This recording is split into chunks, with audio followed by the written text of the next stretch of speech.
Good morning, everyone, and welcome. My name is Kent Chandler. I'm a resident senior fellow at the Arch Street Institute, and I want to thank all of you all for joining us today to discuss transmission planning through a consumer lens.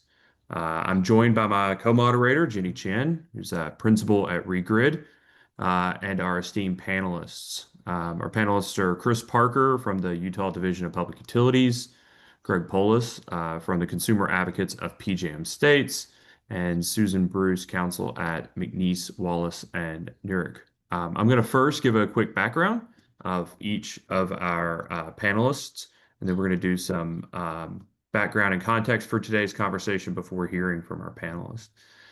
First, we'll hear from, after the background and context, we'll hear from Chris Parker, serves as director of the Utah Division of Public Utilities. The DPU makes recommendations to the Utah Public Service Commission for rate-making purposes, applications, and hearings. Chris was appointed director of the DPU in January of 2011 and again in January 2021. He leads the staff there representing and advocating for the public interest. His work has included major cases and settlements on energy, telecom, and water issues, including significant interjurisdictional negotiations and agreements. Chris previously served as executive director of the Utah Department of Commerce, where the DPU is housed. He came to the Department of Commerce from the Office of Legislative Research and General Counsel, where he served as counsel to various legislative committees, including the Committee on Utilities, Natural Resources, Government Operations, and Trade. We'll also hear today from Susan Bruce, who's counsel at McNeese, Wallace, and Nurek. She's the co-chair of McNeese, Wallace, and Nurek's Energy and Environmental Law Group and a member of the firm's Renewable Energy and Corporate Sustainability and Environmental, Social, and Governance groups. She advises businesses and institutions in navigating through the complexities of state and federal energy regulation. Her practice focuses on helping clients capitalize on opportunities or mitigating the challenges afforded by electric and natural gas markets. Susan and her peers there at McNeese serve as counsel to the Industrial Energy Consumers of America, otherwise known as IECA, the American Forest and Paper Association, the PJM Industrial Customer Coalition, and the Coalition of MISO Transmission Customers. And finally, our final panelist will be Greg Polis, who heads up the Consumer Advocates of the PJM States. He's been at CAPS since April of 2017. And for those who may not know, CAPS is a nonprofit organization that whose members are the statutory consumer advocates across the PJM region, all 13 states, and the District of Columbia, where they represent the consumer interests of 65 million customers. As the head of CAPS, Greg coordinates the efforts of their members and stays active in the PJM stakeholder process, monitoring relevant FERC proceedings, ensuring that consumers pay for reliable wholesale electric service each day. Prior to joining CAPS, Greg spent 6 years at Internoc, and while at Internoc, he actively participated and represented the company in front of PUCs across the Midwest. So I want to thank all of our panelists for coming today. And before hearing from them, I'll first turn it over to my co-moderator, Jenny Chen, to provide some context for our subsequent conversation. Thanks so much, Guns. Hello, everybody, and thank you to our panelists for joining today. I want to say thank you to the audience for your interest, and we very much welcome questions. So please feel free to submit your questions via the Q&A chat function. There's the ability for us to answer them in real time and in written format. So we're very interested in hearing from you. The customer group is very diverse and a very important stakeholder group. We're not able to represent everyone on the webinar today. I will do a very imperfect job of quickly setting this up, but we'll heavily rely on our three panelists who kindly agreed to join us. So ultimately, the electric grid is and the transmission system is paid for by customers. Whether they are utility rate-based customers, counterparties to contracts, they might be beneficiaries to the grid build-out more generally. And there are a couple of questions overall in terms of how we maximize the efficiency of the system reduce the cost for the maximum effectiveness that we can get out of the system.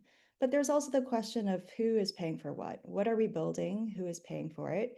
And how are they paying for it? Are they paying in terms of rates, bills, contracts, or are they paying through other means like siting infrastructure on their property? So customers broadly recognize that efficiently planned and built transmission is key to an affordable, reliable power system, which is something that they all agree is important for the future of the grid.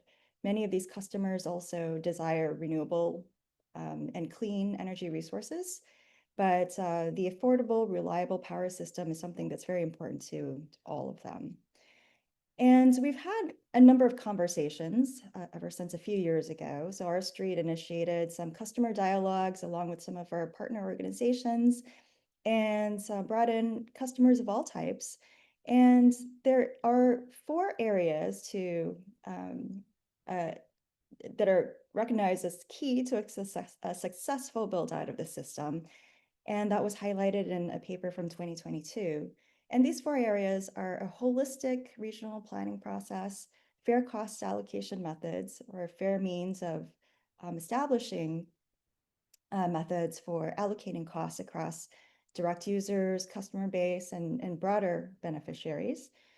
An efficient use of the existing system. So that includes enabling innovation and efficiency through bringing on more technology types and companies to provide solutions at competitive costs, improving the transparency of the system and oversight of the system, maintaining cost competitiveness, and good governance.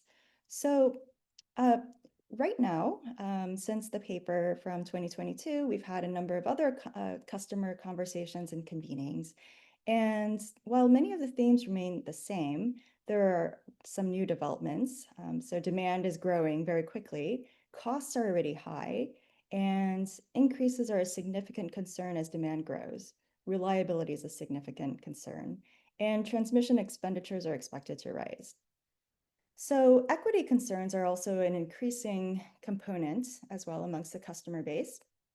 And equity means, for in the context of this conversation here, the cost imposed on certain customers or communities due to infrastructure costs in terms of monetary costs, as well as infrastructure siting.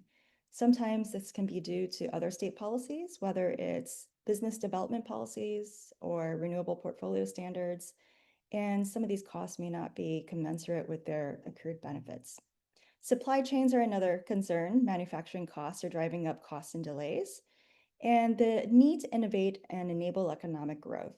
So data centers, AI is something that's very important to many of these customers, and the ability to bring these businesses to certain states, to the US, are very important to many policymakers and decision makers as well. So I think I will need to move along a little bit more quickly just to make sure that we get to the panelists, but we can go to the next slide. So here is the paper, the title of the paper from 2022, and we just will provide the link at the very end.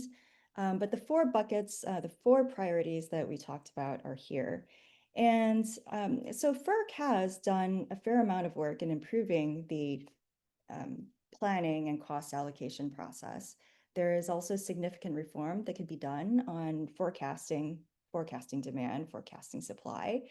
And some of this work can be done at the regional level with the regional transmission organizations, at the utility level, with how utilities and RTOs, regional transmission organizations, and independent system operators are forecasting how demand can drive transmission development or resource development.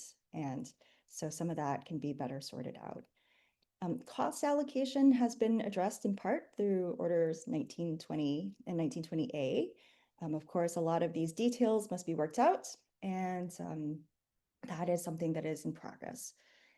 Some of the discussions about optimizing the use of the existing system, I mean, markets can help a lot, but we focus our conversation today on transmission and using newer technologies to make sure that we are making the best use of the existing system, whether it's through technologies that monitor the system and better enable mitigation of constraints, transmission constraints. And those could be advanced transmission technologies, energy storage, perhaps non-transmission alternatives more broadly.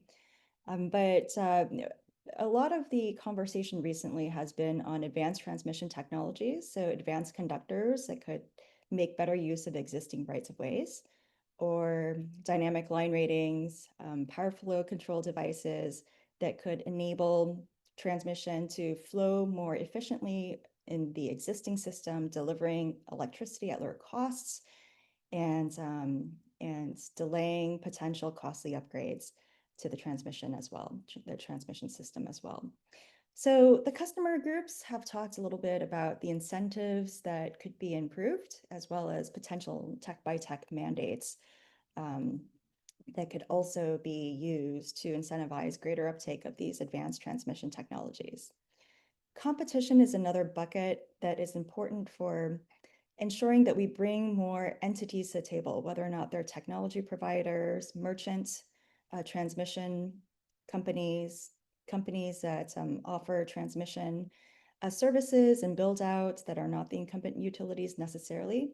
But the idea is to bring more parties to the table so that we can incentivize innovation, bring more cost competitiveness to the system, and contain costs efficiently. So that is a big area of discussion, and Order 1920 partially addressed that, but not, there's still a lot of work to be done there.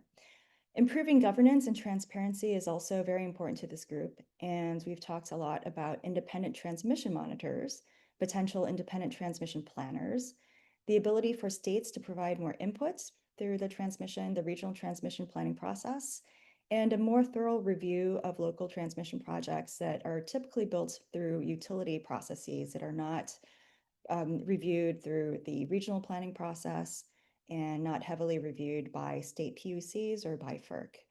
So with that, I'd like to bring it to the panelists' introductory remarks. We can go to the next slide. And I believe, so the panelists are free to essentially supplement what I said, correct anything I've said, and bring some of your perspectives, which we're a lot more focused on today, to the conversation. This is just a prompt, but we are very interested in anything that you would like to bring to our conversation now. So I believe right now I turn it over to Chris. Thank you, Jenny. I really appreciate this opportunity. And I was grateful when R Street asked one of the polygonal states, not polygamous, that's different, one of the polygonal states from the West to kind of weigh in on some of these topics, because I think we have a unique perspective. I sort of categorize our thoughts on transmission into two major categories. One is what we worry about and what opportunities we see. And I think those are very different things in the context of transmission planning. Utah is a fast growing state. We have minimal sort of hurdles and barriers at state and local level to siting and planning new big infrastructure projects, including energy projects. So a lot of the national discussion about transmission reforms focus on issues that we don't really face. What we do face is Utah's roughly 70% public land.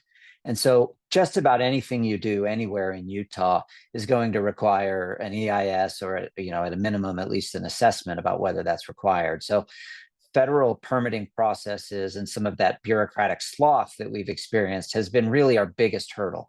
So on the worries side of things, we have a constant worry that processes will move too slowly for us to build what we need. On the opportunity side, of course, we see the potential benefits markets can bring, and as Pacific Corp serves the vast majority of our state's electricity customers, and they've obviously benefited from their participation as a leader in the energy imbalance market in the West. That we kind of supported them entering, and so there are opportunities created by markets. But one of the struggles we have is a state that's pretty agnostic about generation resource types. We like to say, not we're in all of the above, we're in any of the above.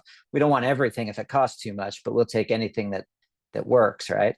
So one of the things that some of the things we fear are that, one, with so much federal land and the environmental processes that we've faced, there probably are a limited number of corridors for really large transmission projects that can be permitted across certain areas of the state.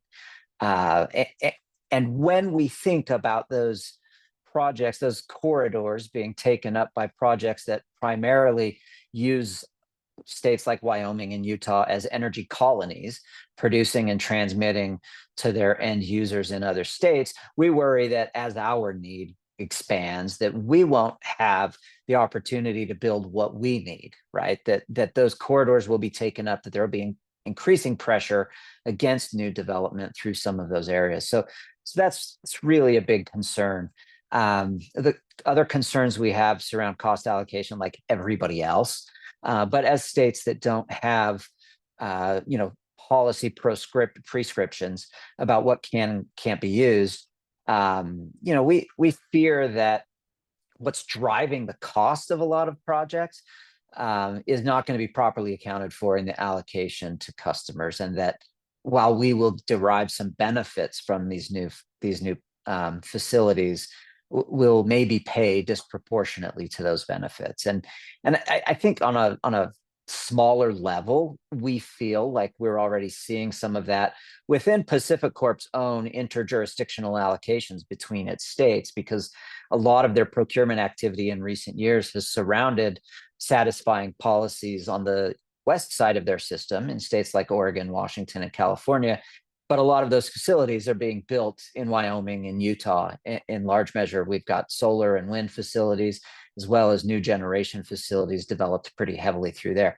So I think it's fair to say that we think that existing planning processes can help us meet our needs if we can get over the federal bureaucratic hurdles, but that we recognize they don't necessarily maximize the opportunities we have with broader markets.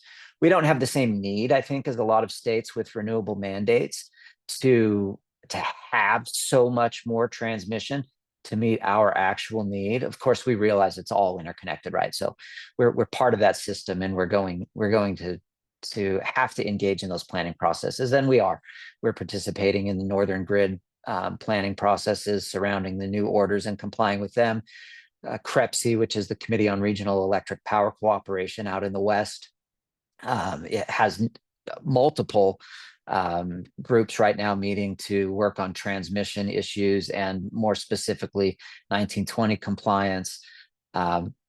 People like to talk about the West being balkanized, and certainly in certain ways it is, but there's also a really great record of cooperation through organizations like that. So we're pretty heavily engaged there, as well as continuing discussions in Pacific Corp's kind of interjurisdictional thing. So I think it's fair to say that on a macro level, we see the benefits of a really expanded transmission network that can provide benefits system-wide. On a micro level, we worry that we end up paying more than our fair share of those, because other states that are early movers and aggressive movers on renewable policies are really driving a lot of that build out. So when we hear conversations about how we need to do this to enable a green transition or whatever the language is, we don't have those same policy goals. And in fact, our legislature doesn't have a desire to go that direction. We have a pretty light renewable standard that's largely met already. So the impetus driving a lot of the worries is not the same impetus we share. And, we're really hoping for congressional action on NEPA and other things. Certainly the recent Supreme Court case on that, I think will prove helpful over time.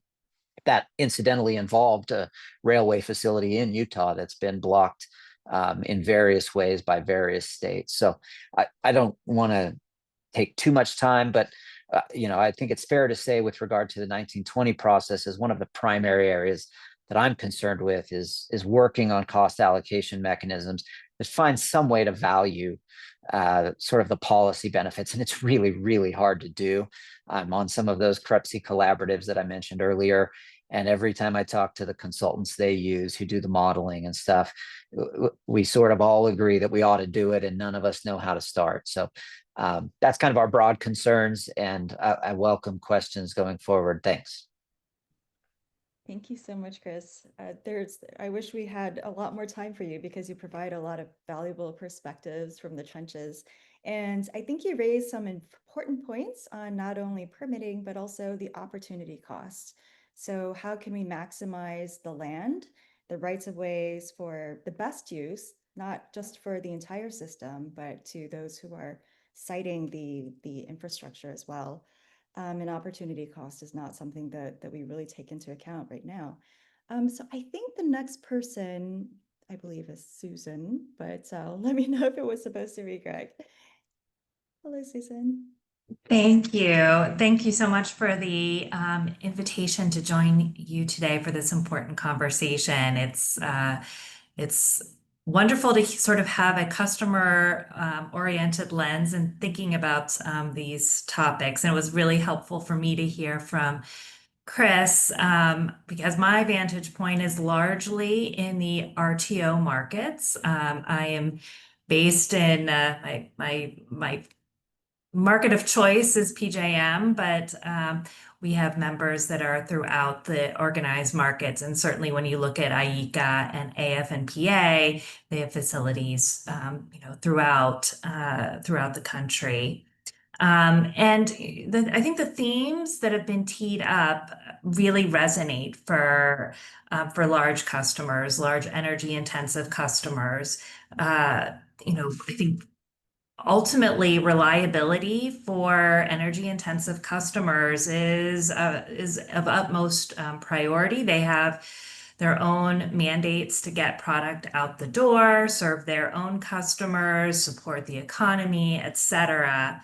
But there is, I think, an important lens to think about in terms of the cost. The transmission often, it's been historically the smallest part of customers' bills, and over the past 10 years or so, it has been growing over time. And certainly there's an investment cycle imperative there. But I think that what we're seeing at this important time is the value of thinking about some of these threads in a very integrated way. Certainly, transmission is a key piece of the puzzle, making sure that there's a real reliability value there. Thinking about expansion, thinking about hardening, thinking about reinforcements. As being really key to this energy transition, but also just sort of day-to-day life, in terms of where we are. Certainly we see value from transmission to support relieving congestion on the system and helping mitigate some of the energy market pricing impacts that exists out there. And it could yield a more cost-effective dispatch of energy. But I think so when we're thinking about transmission, I think one of the key concerns that we're wanting to flag is the need for real thought about how transmission integrates with the supply side and the demand side, and being thoughtful about how customers have limited dollars, and making sure those dollars are being spent in a way that reflects good stewardship of customer dollars.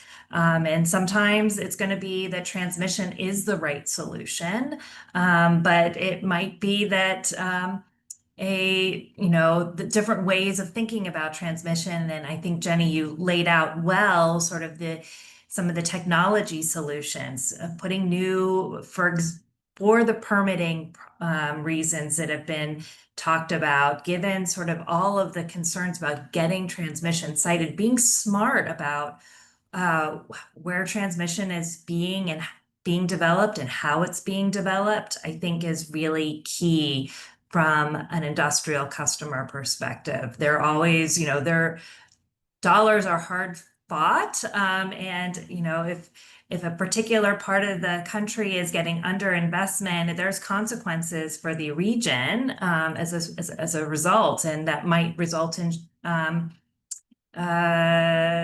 industrials shifting production to different parts of the country or overseas where they can get more reliable service at a more reasonable cost. So I think being very thoughtful about how transmission spend is being made and how it's integrating with the different parts of the energy supply equation is very important, I think, from an industrial customer lens. And I think that, thinking about it also from the perspective of driving innovation, making sure that we're, principles of competition, to drive that innovation are that there's incentives that exist to do that, either directly or indirectly. I think part of the issue that exists out there is trying to get those best ideas out there, because the ability to always cite new transmission is a real challenge. So being very thoughtful about how do we integrate and harness principles of competition. And I think that does go back then in terms of thinking a little bit more about the planning piece of things, because a lot of the transmission spend, at least in the eastern part of the country, it's really been out, it's been on a very supplemental project basis. And by supplemental projects, those are projects that the transmission owners have a lot of discretion to pursue, and how those line up with sort of the more regional needs of the footprint, and whether or not, mere replacement of existing infrastructure is the right way to be, stewards again of ratepayer dollars, I think is a really important question. So thinking, and I know we'll get into it later, thinking about how do we think about planning our transmission system with that lens is, I think, really critical. And sort of the last, I think, big theme that I'll give in terms of introductory comments is accountability. We're at a time where there's a lot of change, and we have real supply chain issues. We have regulatory change existing on both the state and federal level. How do you make decisions during this time period, and who's accountable? I mean, I think that we have some real timing issues. So certainly there is a need for action, but that is not a blank check. And so how do we make sure that the investments that are being made, and these are not small investments, they affect customers, whether or not they're, residential consumers to the largest businesses, that will have real impacts on people's lives. Making sure that those investments are being made for the right reasons, not just for, corporate profitability, et cetera, that we're really able to have confidence that the investments that are being made are for the right reasons, and that there's accountability there. So those are I would say, the three themes, and I think that you teed it up well, Jenny, in terms of thinking about the benefits of planning. There's real benefits to transmission. We want to see investment for both reliability to support expansion of different types of resources. Certainly many corporate off-takers are energy intensive businesses, and they want to see renewables come. Making sure that we're being thoughtful, though, in terms of the planning of that there's real benefits for the transmission that's being invested in. Harnessing the benefits of competition throughout the process to drive innovation, make sure that we're being good stewards of ratepayer dollars, and having principles of accountability baked into the process sort of throughout the food chain to make sure that customers do get what they're paying for. So look forward to the conversation. Thanks. Thank you, Susan. You raised some very important points that I neglected to bring up in the introductory remarks. And some of the optimization or lack thereof between generation and transmission and demand is definitely something that we can think more about, and it's really important to think more about. It reminds me of a MISO graph that I've seen in the past, where they showed the transmission build out and the generation build out and the cost, the trade-offs between where these generation resources are sited and the cost, the overall cost. And there is a minimum, you can minimize these costs. And certainly when we think about where all of the load is being sited, a lot of the large data center, there's Data Center Alley, for example, and you know, right now we could perhaps do a better job co-optimizing the demand, the generation and transmission to minimize or optimize the overall cost that consumers are paying. So so those are some really interesting points, and maybe we can come back to some of that during the discussion, but let's go to Greg next for the consumer advocate's perspective. Hey Jay, it's Greg. Can you hear me? Yes. Great.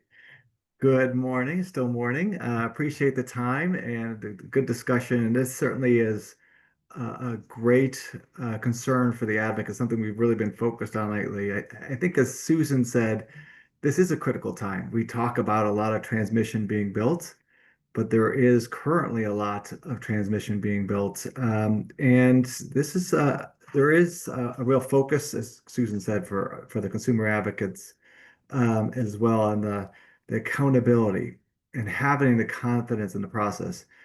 And just cutting to the chase a little bit, I don't think there is that confidence right now. And there is a concern that we're focused more, the transmission bill is focused more on the past than looking at the best way, the most cost-effective way of doing things forward. And I'll give you a little bit of information like how where we are now, at least in our review of things in the PJM and some of the struggles we have. I'll kind of start with the rise of transmission costs. When we talk about, as Susan kind of mentioned, it's gone up significantly. In the last 10 years, it's gone up 154%, the transmission costs. 5 years, 54%. Even 3 years, it's gone up 25%. Even on that note, it's really hard to even figure out what the transmission costs are for a consumer.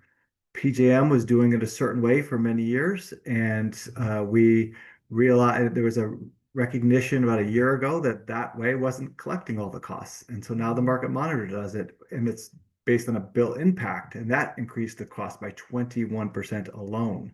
So our costs are going up significantly, and they have been into growing part of the bill. As Susan said, it's always been kind of a smaller part of the bill. Well, that was growing up to 30%. Now, all the other costs, the capacity costs, for example, as everyone who's following PJM knows, are going to go up significantly. But that's kind of goes up and down. That's a market, and there's certain market things that, you know, market will go up and down at times. These transmission costs are just rising every year significantly. And part of that is once you have that kind of rise and that concern, the advocates have been saying to me, let's look into that. Let's do more review. And our review has found, you know, I'll premise this, we did a lot of presentations, the information I'm giving at the PJM annual meeting. It's on, if you look at their pjm.com calendar, on May 14th, we had this public interest and environmental organization user group. And so a lot of these things come from those presentations. But we did do a cost evaluation. And we took 20 projects from in this April of 2023, what they call solutions that were proposed, and asked just a really high level, what's the costs? You know, they'll say a cost for the solutions 3 million or 30,000 for these 22 projects. And so we just did a sample of that month and said, give us more information than as a $3 million or a $30 million project. And they really said to us at that time, it's just a high level estimate. We'll give you more information later. So we did a study on it, and we're, you know, 2 years later, a year and a half later, and what we found was those costs didn't change. So our ability to get information just on the simple cost information of these transmission projects is the sticker price alone, and that's all we can get. So to level of accountability, the confidence we have in the process is just not there. And we did some on the regional projects as well, as you'll see if you go to that pjm.com and that May 14th presentations. And the same kind of concerns were raised there. The other thing I'll mention is we also, as part of that presentations, we had a little opportunity to kind of get feedback from a consultant from the advocate offices and what where they kind of stand on transmission generally. Overall, they do trust PJM in the process and how they do things, but they want to be able to verify. They're not able to verify. They want to see more competition. Competition is a way to provide that data and the information and to keep people accountable. And yet they don't have a lot of trust in the PJM method of doing competition is another thing that kind of came out of those studies. So there's a number of areas where there's just a little frustration. It's a really hard area to follow for the advocates, and really a question of whether you can follow it. So there's just a lot of good information you can find from the advocates and what they're thinking there. The last thing I'll touch on real quickly is Order 1920. I've been talking about this at different times, and the two things. A couple things from that order and where it's kind of progressing, hoping to progress transmission policy moving forward. On the one hand, I do think it's great that we're having a 20-year look ahead moving forward. Just the data, the information, whether it's accurate or not, there's good information to be had on that. So we applaud the additional information, the additional approach that will be happening with that.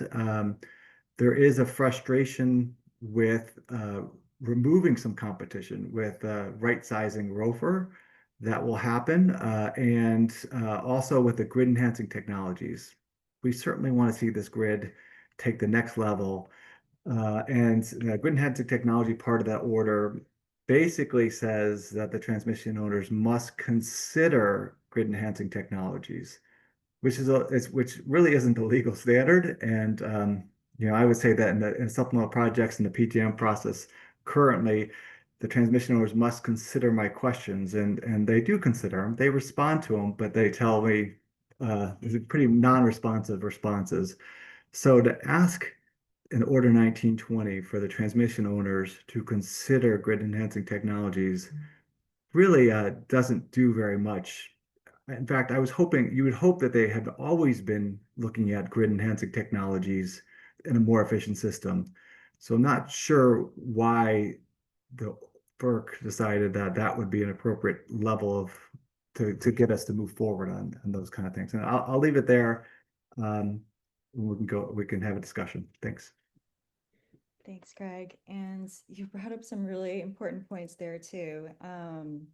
Certainly when we think about costs, it's not just the cost of the transmission that's not fully transparent, but the costs of the entire system. Sometimes generation costs can skyrocket. And there's a question of who should be bearing those risks of cost increases. And with competition, there's the opportunity to have competitors say, look, we can contain those risks to some various degrees. So that there are many potential solutions on the table if we're willing to entertain competition and additional mechanisms for cost sharing that could help us come to an agreement for how to better build out the system. So advanced transmission technologies, certainly the existing requirements to study advanced transmission technologies as being part of the solution and interconnection requirements, also the consideration for advanced transmission technologies, a consideration for non-transmission alternatives in transmission planning hasn't borne a lot of fruit yet.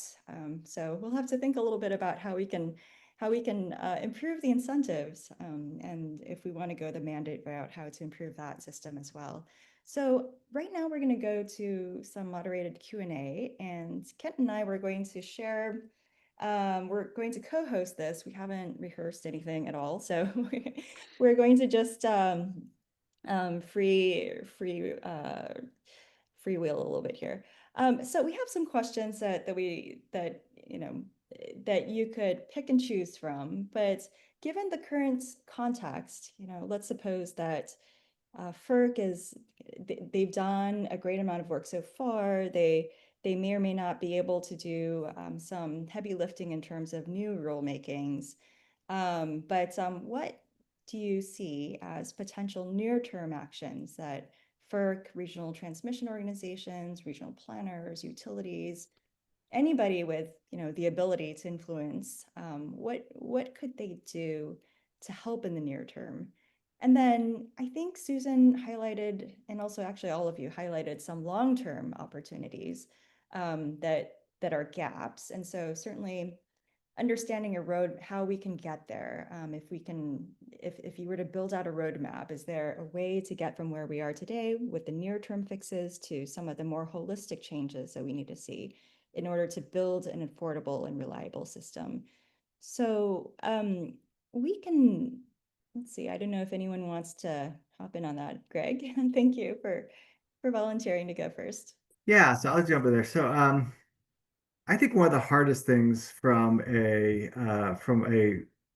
regional or RTO perspective is that the RTOs, the membership, they're who's in the RTO, at least PJM wide, is really up to the transmission owners, because the customers go with the transmission owners, and it has to be a recognition by your, for example, PJM in our case, that they really do have to make sure that the transmission owners, they are different than everybody else. They can kind of control where the customers will go.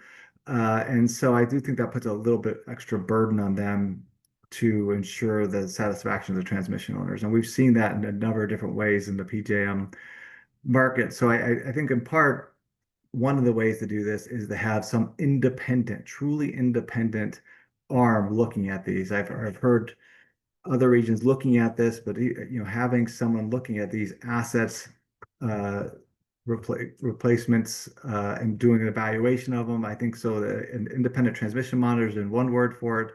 But just having that recognition that the transmission owners are really the ones who control the size, who's in the market. So I think that's a big part of it. And I think that would help with the accountability piece and the confidence. We've always said too that for us, it's always been about competition. Competition is a core piece. It's probably the most effective and easy way to have that accountability. So I think that's been a big part too. There's many other things, but I would start with those two. Thank you. Yes, that's a really important thing to highlight. And we've seen that competition has produced results in other countries where they've identified non-transmission alternatives or advanced transmission technologies. And that's not an aspect that we've seen here as part of the competitive outcomes. Susan, thank you for volunteering. Thanks. Greg and I work together a lot on things in the PJM world, so it won't be a huge surprise for me to say that I agree with the things that Greg laid out there in terms of thinking about a strong, independent transmission planner. I think that is something that would be helpful in this space. To sort of react to the question, are there things that can be done to sort of move the ball forward? I will say that several of our clients do have a pending complaint at the commission, at the Federal Energy Regulatory Commission, that would seek to impose a stricter independent planning standard on RTOs like PJM. I think that there's certainly opportunities in that space to really be more thoughtful about how do we plan our transmission system in a more integrated way. And I think even more broadly, thinking about, transmission doesn't really mean a lot if there's not resources for it to distribute throughout the bulk power system. So sort of thinking about planning perhaps a little bit more comprehensively as well. So not just thinking about in a sort of transmission planning, but thinking about planning in a little bit more of a thoughtful way, especially during this time period where we have many risks and supply chain issues. Ultimately customers need to have the lights stay on and have a reasonable price to do that. And that might require a little bit more planning than what we have seen during the times where we've had a system that was a little bit more flush with resources.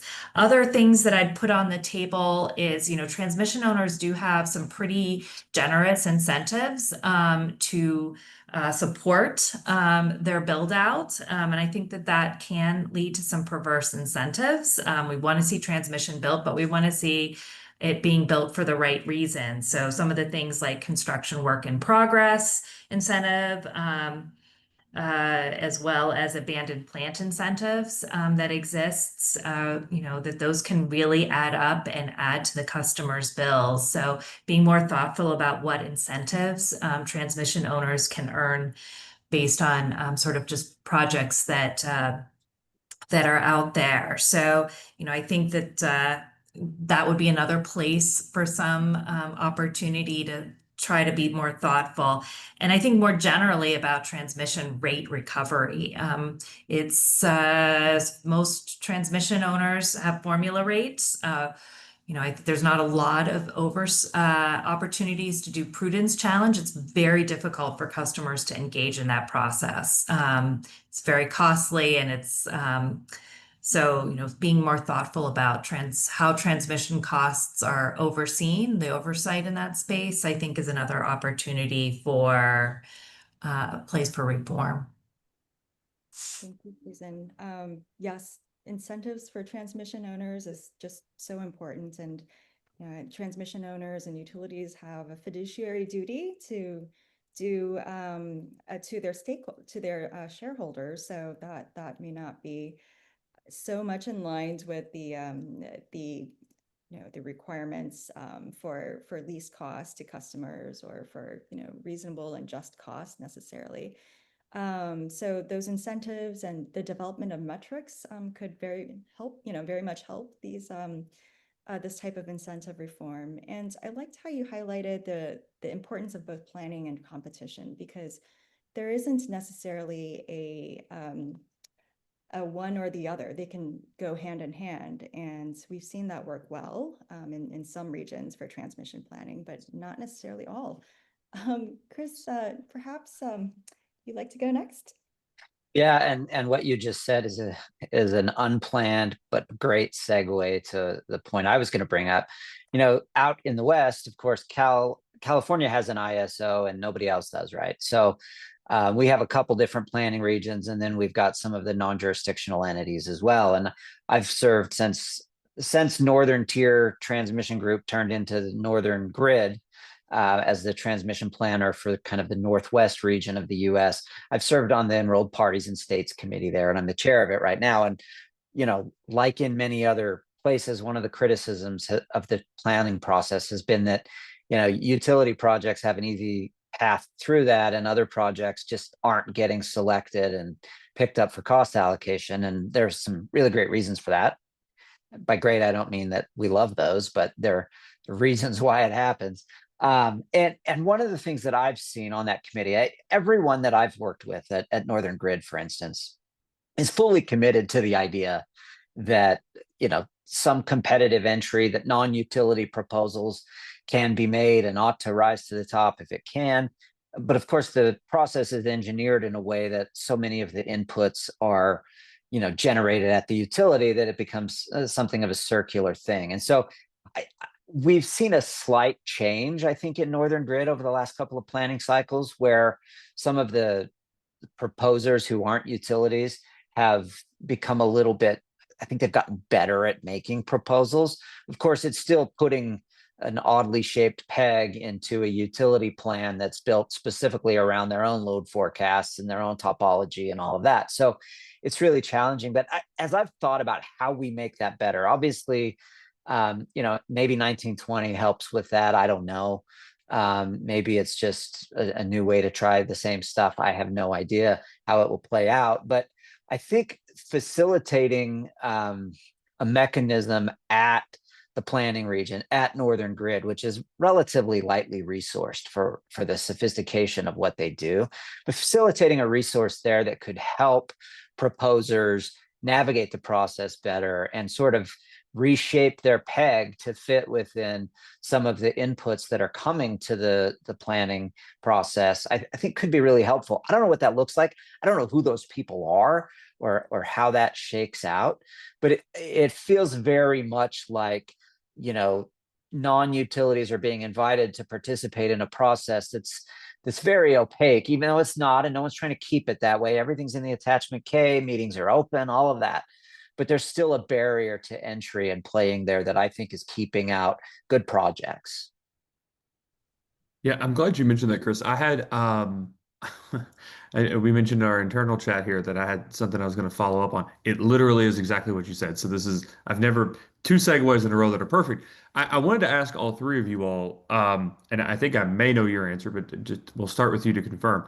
Do you all feel like, or the consumers that you all represent, or the public interest that you advocate for, do you feel like current processes work for consumers, or do you even have enough information to be able to make to be able to say, look, I either it's a black box, but I can't tell you, or can you say that you're confident that the processes themselves are working for consumers, or whether they need to be updated in some way? I don't feel like I can say that. I don't know what the answer is, but in my agency, the Division of Public Utilities, our state has a public service commission that's pretty lightly staffed and doesn't really have internal advocacy staff. My division kind of serves that function. My agency is roughly 35 people, and we do all of the telecom, water, energy, whatever. And we're maybe the largest, but if not, we're close to the largest energy related agency in state government. So I mean, for context, we're roughly 45% of Pacific Corp system, and they're one of the larger utilities in the West.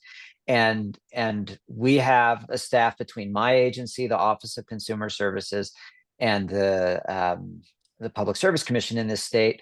There's probably just barely over 50 people that can plug into all of the issues coming through that agency. And there's simply no way to maintain the expertise we need on the technical and the legal side of FERC matters. We just don't have it. We can't do it. I could try to spend, you know, hundreds of thousands of a year on outside consultants to monitor and match this process, but every time we try to step into FERC processes, there's a translation process, right? We have to refamiliarize ourselves with the language and the process that FERC uses for everything it does. And we just can't meaningfully engage in these processes in the same way we would with sort of a retail case in front of our commission. We should, but we can't. We don't have those resources. And I don't think the planning region personnel have those resources either. They have a narrow set of staff that can do the math and the modeling and the engineering analysis that's required by the attachment K or whatever. But it leaves a big gap for the people with money and folks in Washington that play in this arena all of the time. Yeah. And so just to put it in context, if the folks aren't aware of the West, right? So you're talking about a couple dozen folks or a few dozen folks relative to a utility across 6 states with what, 2 million, 3 million customers, something like that. Yeah. And probably thousands of employees. So yeah, and then of course there are larger industrial customer groups that can deploy resources to address their needs too. Yeah, fair enough. Susan? I would say no. I mean, I would agree with everything that Chris said. It's we're resource constrained from a customer perspective, even, you know, we're resource constrained as well as, I would say, information constrained. Our vantage point is by almost design. I mean, it's very narrow. We don't have all of the information. I think there's been efforts to improve transparency. For example, in PJM, the M3 process is designed, I think, to try to, you know, I think that FERC's intent was to say, oh, you know, these are the things that are coming through. It'll give an opportunity for customers and load to engage and understand the projects. However, the reality is implementation. There's always implementation challenges. There's volume issues, as well as sort of the technical information. It's often sort of technical issues can be it's be a shield in terms of protecting, in terms of like, well, we need this for reliability. The reliability card is very hard to overcome. And to be sure, if something is necessary for reliability, I don't know too many customers that wouldn't say, yes, we would support that. But making sure, sort of going back to the earlier conversation, that it's good stewardship of our money, that it's actually necessary for reliability, and that there's good implementation. I think across the board, I think that those are challenges. It would be great, in many of the state proceedings, there are consumer advocate offices, there's staff offices, there's industrials that can engage in individual rate cases. A FERC formula rate case is a very difficult thing for customers to engage in, and FERC staff does not have necessarily the same resource or they do not engage in the same way as they might in terms of a more fully cost of service rate regulated rate case. So, I think that there are lots of opportunities to try to dig in, but we're always going to be resource constrained, information constrained. And so I think making sure that those that are regulating this space have the tools that they need and can make hard decisions to keep people to build that accountability narrative and improve confidence, to Greg Poulos' point. Yeah, and I know we're about to run out of time and we didn't get to the Q&A, but I do want a short answer from any of you all that are interested. If you all had more confidence in the processes, do you feel like you would have less concerns about the outputs of those processes? I mean, Greg was talking about the increasing cost, but if you all felt comfortable about how the answer was, was arrived to, and you felt confident that actually probably was the correct answer, does that assuage your concerns about increasing costs and the fact that you know how you got there and you deem it maybe the process itself reasonable? I think it will help. I mean, obviously, we don't know because we don't have that information, but I think that would significantly help the confidence issues, and just the ability to get the information would be significantly would be beneficial for us at least. And I think the advocates, in my discussions with them, on lots of issues, that's helped tremendously to build the confidence, and it's really on the flip side really hurt our confidence in so much of the planning process proposals because we just can't get the information to make a good decision.